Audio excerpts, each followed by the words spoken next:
All right, guys, we're in Bo's shop. We're getting together today. Gonna show you guys all the stuff that we run.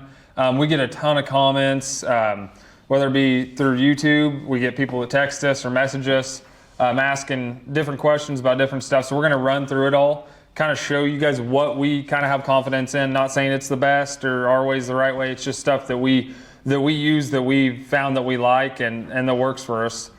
Before we do that, just wanted to thank everyone. We actually hit 1,000 subscribers the other day on YouTube. So we're going through the approval process right now to get partnered or whatever you'd call it on YouTube. And the coyote content's honestly blown both of us away. Honestly, I think our first 5 videos, it was a couple days ago, but it was over 50,000 views in our first 5 videos, which kind of blew us away, like I said, because I mean, we didn't expect it to take off like it did. A lot of people have reached out, a lot of people comment, a lot of people text, Facebook message, all that, and that means a lot.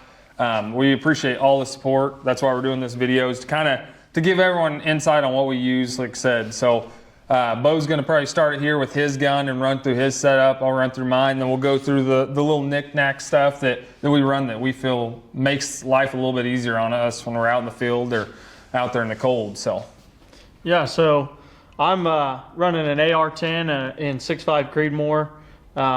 I've got a Pulsar XG50 LRS scope, and I've got a Dead Air Sandman S silencer, suppressor, whatever you want to call it, and it's sitting on top of the Commander from Warrior and the Chief leveling head, and I really like this setup. It smacks them down pretty good. So another added bonus I figured I'd mention, worth mentioning anyways, is Anthony and we both put some of the what are they called?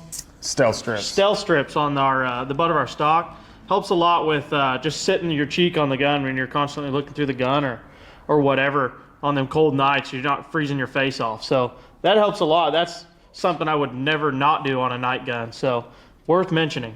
From there, another gun that I run is sometimes we'll carry this out with us and finish coyotes off that, you know, aren't completely dead when you walk up on them or whatever. So I've got this 22 here. It's got a silencer. It's super quiet. And I will carry it around to try to kind of finish off some dogs whenever we need to. So saves them expensive bullets from being shot. Yep. And along with running the 6.5 Creedmoor, some people may not care, but I run a 95 grain Federal Hornady VMAX tip bullet, and they seem to work really well. So Anthony, what about yours? See if I can stay in the frame here. So I'm running an AR-15, the old reliable 223. Call it reliable, but you do have dogs that get up if you don't hit them perfect. Probably gonna switch in the future, but for now, that's what I'm running. Upgraded this year, as you guys have seen if you've been watching the channel. Had it ordered, had a little bit of issues with it not working right, had to send it in, but now it's back and been using it for a couple weeks now. It's the Knockpix Rico 2 H50R. Chose this scope because I looked through it at a Shields, liked it. I've looked through some Pulsars and I like them too. This one was a little bit different and wanted to try it out. Zero regrets. This is a battery pack that I got off Amazon, and before I get into that, I'll mention some of this stuff that we're running is off Amazon and it works great. We're not gonna promote something that we don't like or trust. Not saying everything's 100% perfect, but it works really good and doesn't usually fail us. So that will be in our page now through our Amazon affiliate link or storefront. If you want to click on that, that'll show you some of this gear. It'll show all of our coyote hunting gears in one section, and then our camera and filming stuff is in another section. If you want to see what we use to film our hunts and all that stuff, you can click on that. But either way, this is off Amazon. It's a battery pack. It's the only one I found that mounts to a Picatinny mount. There's a little piece of Picatinny on the side of the scope, and I can just bolt that down and tighten it up, and then wrap the cord around, and it has a magnetic charge. Picked that just because I didn't want to have to mount a battery pack somewhere else on the gun. It's just simple right there. I got the trigger done. I think Bo does too, by the way. But trigger done, little stuff like that. Got the stealth strips. I'm actually running the Dead Air Nomad LTI XC can on mine with the chemo system. Really like it. It works really good. No regrets there. Another thing that we didn't mention, that Bo didn't mention, we both run a laser. We have had a lot of questions about that, whether it be from people we know, people off YouTube, everything. These things are great. I don't know if I turn it on if you'll even be able to see it. M4LG is what it's called. It's off Amazon. It's off Amazon, but it's a long range green. It is super, super handy. Yeah, we have hand scanners, but man, sometimes if a dog's 200-300 yards out there, you walk and you're like, okay, he's right here. And then you keep pulling your scanner out. If you have a laser, you walk to the end of it and that's where that dog's gonna be laying. That is also on our Amazon link. I know a lot of people will be interested in that because we get a lot of questions. It's $40 and this thing works phenomenal. A little magnetic charging port. Honestly, we haven't used them so much that they went dead. I'll just charge it like every other time just to make sure it's charged, but they really have a good battery life and they're not hard to do. We mount ours on the side for the fact that our suppressors are a little too big that it hits our suppressor, but if you put it on the side, it clears the suppressor and you can have it lined up. These ones are a direct M-lock mount. So yeah, they go right in the rail, and then they've actually got little keys to line up right with your reticle so that, you know, they're little Allen keys in there, or you take little Allen keys and you turn them and you dial it in with your reticle, get it right where, you know, you're pointing your reticle. So. And the easiest way to sight that in is if you're out there with a buddy, like if me and him are out and you're sighting on a piece of cardboard with aluminum foil, that's what we like to use. Whenever you got your gun, with these tripods, of course, you can lock them in on that aluminum foil. Well, you could just, you know, sometimes if it's bright enough, you can see if it's hitting aluminum foil. Otherwise, you can have a guy down range as long as the gun's clear. And you could say, hey, where's it at? Oh, you're a little high and left, and you can dial it in from there. Either way, that's kind of my setup for that. My can, my scope, kind of what I'm running. I'm running 53 grain Hornady Superformance. It's the best one I found. I don't have a lot of issues. If I do, it's usually my fault. If I don't hit them, if I hit them in the shoulder, they go nowhere. You guys have seen me hit some and they'll get up and run. Well, one of them was in the neck, just kind of stunned him. So that's on me, that's not on the bullet. These things honestly work good. Like I said, I will probably upgrade eventually, but for now, these things are money. I think I got like 15 or 20 boxes of these at the house because I plan on using them. So I'll jump into this. We always run just standard bino packs. I'm just carrying this over from deer season. This is my marsupial gear bino harness, and within that is where we put our scanners. And I've got mine actually tethered to my rangefinder tether, and that way it just, you know, it can't fall. So sometimes there have been times where I'm scanning and I see a dog so close to us and I think he's gonna bolt. I won't even put it back in here, you know, shut it up or whatever. I'll just drop it and shoot. So that works really well for me. I figured people would appreciate to see something like that. So you may want to tell them what scanner you're running. We're also running, or we're both running Pulsar scanners, but mine's the Axion 2. I think it's the XQ35 is what it is. It may be I'm almost certain we checked a while back and it's not being made anymore. Yeah, I think Anthony's got, I'm pretty sure the most similar unit to it. They look identical when you're looking through them, but it works really well. It takes a APS 3 battery is what it's at, or is that what it is? Yeah. Yeah, APS 3. No, mine's a 5. Yeah. Mine is a 5. Mine takes an APS 5 battery. Your scope's the APS 3. And these last a long time. 2 of them will last me absolutely 12 hours of hunting for sure. So. Yeah, this is mine. It's just a QU pack. Bo didn't mention it. He has it too, but have wind checker. Same thing. Use these all deer season just because they make life easier. I do have wind checker. I'll turn my red light on and check wind and when we're in certain spots just to know where I want to set the call, where we're going to set up and stuff. So I keep that in there. One thing I started carrying, and everyone's going to get a little giggle out of this. I started carrying my gas bowstring wax. I was having issues earlier in the season even with the truck bed closed and a bed cover on. My leveling head would get dirty and it would squeak, and I would clean it at every spot and it would still squeak.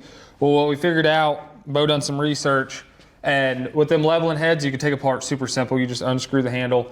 You clean them off good with a, what'd they say, brake cleaner? Yep. I use carbon choke, but brake cleaner if you got it. Clean it off real good, let it dry. Throw some of this on the head, and you'll be money. Works really well. Mine's dead silent now. So I keep that on me just in case, because I don't want to have to run into that issue again. The old rangefinder pouch is a little too big for the scanner. So what I do is I keep chew in there. That's my little pouch where I keep my chew.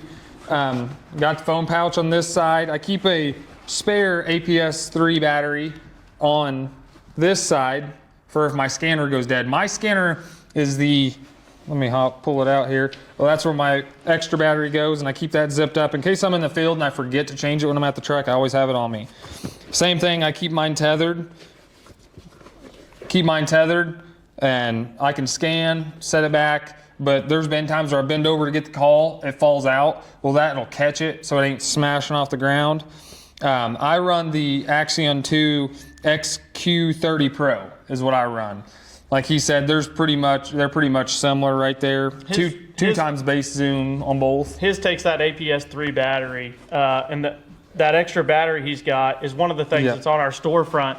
It's not a Pulsar brand battery, which we were a little scared about, but we bought these things. I run them in my scope, he runs them in a scanner. So far, they've worked really well. The only thing you have to do is peel the sticker off to get them to slide down in there. They're kind of snug, but peel the sticker off. We used a little bit of rubbing alcohol to get the residue off. But they charge up fine, they work fine, and they're a whole heck of a lot cheaper. Those are on our storefront as well. So. Yeah, I done some research to make sure, because I mean, people are going to tell you only run Pulsar, and if you want to do that, that's fine. With me, I didn't care. These are $50 a piece. I think I got this for 40 because it was on sale. It may still be 40. I think I bought mine. But the Pulsar ones are 100 a piece. $40. Hey, anytime you can save money, I'm going to save money as long as it does the same job. So if you're a stickler on that, we get it. Some people will tell you only run Pulsar, but it works fine. Works just the same as Pulsar and everything, and it gives me a spare for half the price. But yeah, like I was saying, 2 times base zoom on them. They go up to 8 times. We don't take them off 2 times. 2 times is kind of the money spot for us because, I mean, you got a wide field of view, and that's what you want when you're scanning. I think that kind of covers it on my pack. I guess I should mention, I keep my scanner in there. I got a little bit extra room, and I will have this lanyard around my neck whenever I'm calling. And when we get down to the spot, rather than take this off every time, if I'm calling a lot at night, I'll leave my lanyard around my neck and I'll just slide that in there like that. And then everywhere I go, I already got it ready. I just got to throw the call out and we're ready to go. So I do that as well. But another thing worth mentioning, another thing on our storefront, these are what we use. These are crane scales off Amazon. This is what we use in every video to weigh our dogs. The tournaments that Anthony runs here in Missouri, we always recommend these scales because they're tried, true, and tested. So they work really well. I think they go up to like something crazy poundage. 660. Yeah, but they're a digital scale and even show ounces after the pound. So it works really, really well. Carry that around it with us, and we'll hang this off the bottom of our tripod and then hang the tire off of that. Even show them, and then it's got a little hook on the bottom of it. You just set it up there, and then there's a hook that we hook into the dog's leg, and then hang them from there. Gives us a good solid base for a good solid reading on poundage. So yeah, I'll get into the headlamps. We both run these I originally think we got them in deer season because I really don't like walking in with white light. If I can walk in or out in the dark, I'll do it. But there is times where you're walking through the woods, you don't want to trip over stuff with your bow in your hand or with a gun in your hand in the field. These have a super bright red light, and you can dim it down. You can have bright, medium, and low, and super handy. Brightest red light you can get in a headlamp. For sure. Yeah, and they're money. These are not on the Amazon storefront. It's not a product that they offer, but they are Peaks Backcountry Duo, I think is the name. Love these things. Charges with USB-C. You just unscrew this a little bit, plug it in, charges up pretty quick, and lasts a pretty good time. And like I said, super, super bright. Anthony did a lot of research on these, so I'm going to let him talk about these. Okay. We get lots of questions about we get a ton of questions on these, and I'll try not to ramble.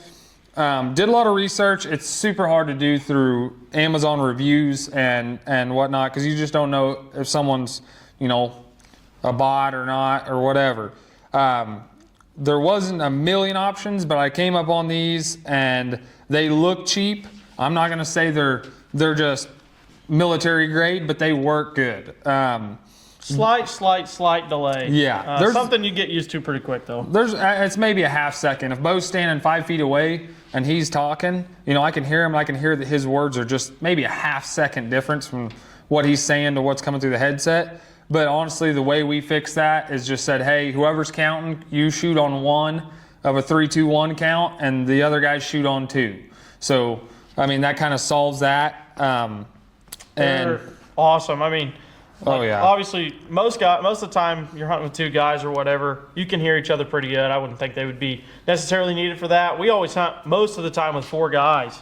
And so when you're on one end and another guy's on the other end, I mean, you're 15 feet away and you're whispering. You're playing telephone, basically. Yeah, you can't hear anything. And you're asking, what'd that guy say? What'd he say? Yeah. I couldn't hear him. Are we about to shoot? You know, so there's a lot of confusion.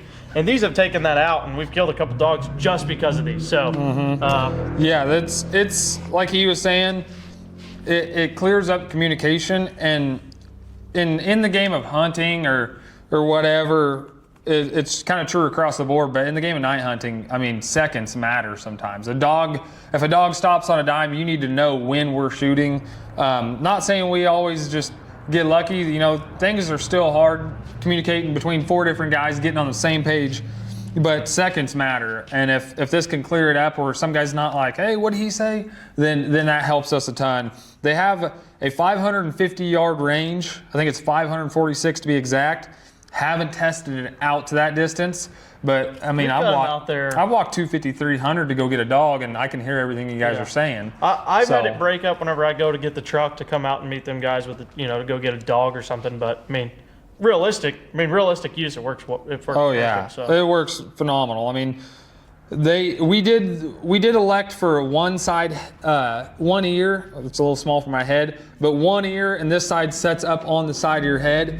We like that, especially for me. Like, I call a lot, or Matt, and that helps to be able to hear your call. If you had 2 ears on and people are talking, you can't hear if the call's still going, if you need to pause it, if you want to, what's going on. I don't think I'd like the 2 ears. Yeah. So it makes things easier. You can hear what's going on around you, but you can hear your guys in your ear.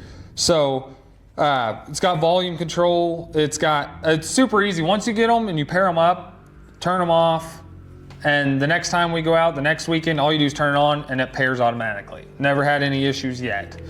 These are on our Amazon storefront. We've had a lot of questions. Super handy. The delay is the only drawback. It's a half second, if I had to guess. It's not a killer for us, but love these things. Well worth the money. We've been talking about it for a while, and we finally pulled the trigger. They look goofy, but they work. Yeah, you look like you're working at Amazon, at McDonald's, taking someone's order. But hey, if it's gonna kill us dogs, we'll wear what we gotta wear to get her done. I joke all the time about how much technology it takes to kill a coyote at night. It's comical. Another thing we've got in our bags, both of us, we've got 2 different things. They're both homemade coyote drag. All mine is a block of wood with a hole drilled in the end of it, knot tied, and then a slip knot. So that's what I'm running right now. Is just something simple like that. Works really well. Yeah, mine's kind of just a little system I kind of threw together. It's not, super fabricated or nothing. I have this sling because me and Bo used to carry our guns before these tripods. We used to carry our guns on tactical slings where they just sit right here, where they're not bouncing around. You don't have to hold it, all that. Well, since we switched to these tripods a while back, you lock it in, you put it on your shoulder, you take off walking, guns on the tripod behind you. Never had no issues. I'm sure a lot of people do it that way. Since I wasn't using this, because we don't already have enough money and everything else we got, I thought, well, I'll just build my own drag. I took this tactical sling, put a carabiner through it, and then I take these 2 strings here. I have them on here now. Same kind of system. It just goes around the coyote's leg, chokes it, and I take off walking. I got 2 different sets in case we kill 2 dogs. You may be able to put 3 or 4. I don't know how much this paracord's rated for, but you may be able to put 2 dogs in each choker and take off walking. But it's so much nicer to wrap this around you like this. Probably smashing the mic and making a bunch of noise, but I just take off walking and that pulls against my chest. hands-free, because you wouldn't believe, after multiple dogs in a night of going out 200 or 300 yards and grabbing them and dragging them, the old arms get to burning. You switch arms because this arm gets tired. This makes it night and day easier. Super simple. It didn't cost me nothing. I already had all the stuff. So, I guess we'll jump into calls. I run an Icotech is what I run. Matt and Anthony, they're both running the bigger brands, the more well-known brands. But I mean, I know this calls in coyotes. It's the Night Stalker edition. I just took a little bit of spray paint to it for the daytime hunting. But it is nice to have this. I think everybody should have their own call. It's nice to have this because it offers just a little bit of a different variety of sound. So every once in a while, whenever I do hunt by myself, which is not too often, it's nice to hear some different sounds. And I do know it calls in coyotes, but I would say it probably doesn't compare to what Anthony's got going on here. yeah, I'll agree with him. Hearing the same sounds over and over does sometimes get old. Granted, we try to go to different... We wonder if dogs don't catch on to that type of thing. Yeah, but we won't go to the same spot and call. Like, typically, the nice thing is if me and Matt are switching on and off, if we go to property A one weekend and Matt calls and we have success, or say 3 come in, 1 gets away, the next time we hit that property, we're going to throw out the Fox Pro. Matt runs Lucky Duck. The next time we go to that property, we're going to throw out Fox Pro because it's a different variety of sounds that they didn't hear the last time when something jacked up. Whether or not that they can tell the difference, or yeah, they may still know it's an e-collar, but that's what we do to kind of mitigate some of that issue. But yeah, I run the Fox Pro X24. I had the Shockwave before this with, I don't know, probably 150 maybe sounds of MFK that I had bought and just hand-picked. Someone's getting on it. But this one, I ended up buying it off Matt. He's a Lucky Duck guy. He said, hey, I'm going to sell my call. I said, well, you know what? I'll take it. So switched to the X24. He already had the preloaded sounds from MFK on it. There's probably like 100 or something like that, I think he said. And then I threw my 150 that I had on it. And it is money. I mean, it's a great call, no complaints. MFK, I probably maybe called 2 different Fox Pro sounds this year. Everything else is MFK. It's just where we have our luck. Pound Town, I know that's kind of a goofy name if someone doesn't get into coyote hunting and know the MFK sounds, but Pound Town, Table Scraps, Squeaky Squeakies, A Prey Distress, a lot of those are money for us, and they call in a lot of dogs. That, I think it was that 14 dog night we had, I think Pound Town called in 50% of them, that one sound, maybe more. But Matt's calls money too. I mean, I feel like with me and him calling, if dogs are in the area, we're going to have a chance at them, hopefully, or see them. Not saying we're the best. Seems like we've kind of figured out together what triggers them for the most part. Sometimes you're going to get that one that's a pain and he doesn't want to work with you. But either way, it's what we trust. It's what we choose. And I'll say this real quick too. None of this stuff is sent to us for free. This is all stuff we bought with our own money. So I just want to mention that we're not getting, of course, paid to say any of this. We're not that big that we're getting paid to talk about, different calls and stuff. Just kind of telling people how we do things. What else do we got here? Is that most of this stuff? We pack stuff? everything out in cheap camo bags. We've got the essentials in our bags. I've got a knife and I've got toilet paper and extra bullets, and that's about it. But yeah, I think I carry 2 or 3 boxes of bullets in my bag. You never know. A couple of our bags have been soaked in coyote blood before, so I don't ever try to run too nice of a bag. Anthony peed on his 2 weekends ago, so they probably smell equally as bad. Yeah, that's that. You got gloves there. Yeah, if you want to mention these gloves are on our Amazon storefront too. I'll mention those just because they're on there. Yes, there's been some nights I did cut the fingers out. I cut the pointer and the thumb finger out just because I like to be able to feel my call. I like to be able to feel my trigger. I like to be able to feel my safety and buttons on my scope. They were 20 or 30 bucks on Amazon. I put these on there just in case anybody wants some light gloves. These honestly for me work great till it gets to about 20, 30 degrees. And then it's like, oh, my hands are kind of cold. Now if you're switching hands with your scanner, putting your hand on a hot hand, you're fine. But if you're like me and you're constantly calling, scanning, doing something, there's times where your hands get a little nippy. And one thing I've started doing is throwing these on and then putting some of the flip over mitts on top of them. And that last night, I was out last night by myself. It was 9 degrees and that was money. I mean, I felt like I could set at one spot for an hour if I wanted to, and my hands weren't getting cold unless I left the flip over part open. But if you want to set of cheap light gloves, I have Sitka ones, but I wasn't gonna cut the fingers off. And these get soaked in coyote blood and they smell absolutely raunchy sometimes.